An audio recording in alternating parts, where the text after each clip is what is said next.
Okay, so my experiences with the behavior of kind of black young men, I have two experiences, one professional and one personal.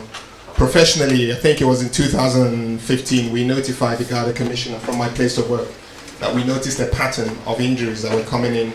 It appeared that school children were, well, mostly secondary school children, mostly boys, mostly African boys, were having some kind of organized fights after school.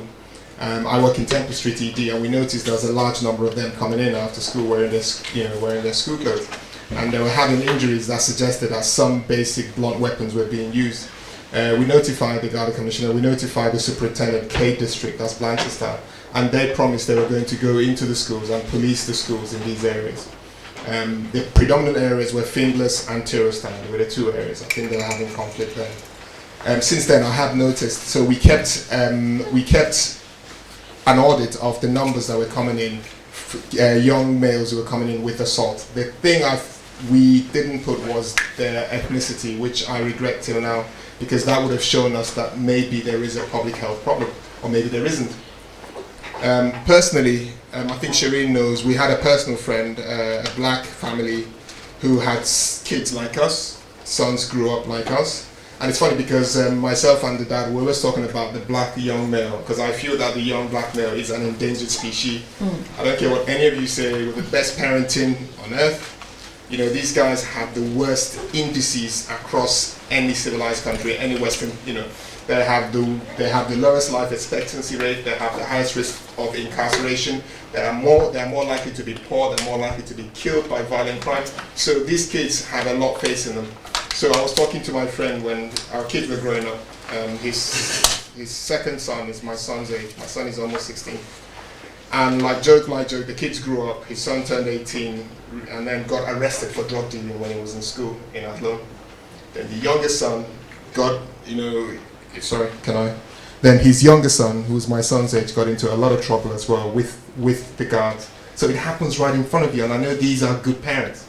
You know, normal family, they were both still living together at that time. So this happens just, in the blink of an eye.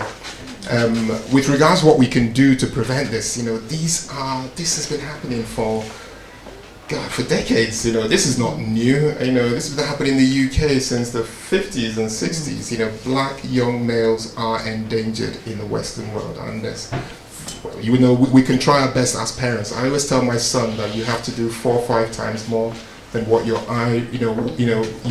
Irish contemporary who has the same IQ as you would do to achieve the same outcome.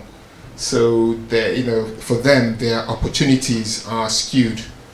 The best thing we can do is to make sure that their outcomes aren't, and I don't know how we're going to do it. As parents, I always think sports is a good thing. I always tell you about the role of sports in keeping them out of trouble, keeping them disciplined, keeping them focused, and parenting. It has to be active. You can't be, if you have a young black male, and I'm saying young black male because girls have no problem. You think they have a problem, they don't have a problem. Yeah.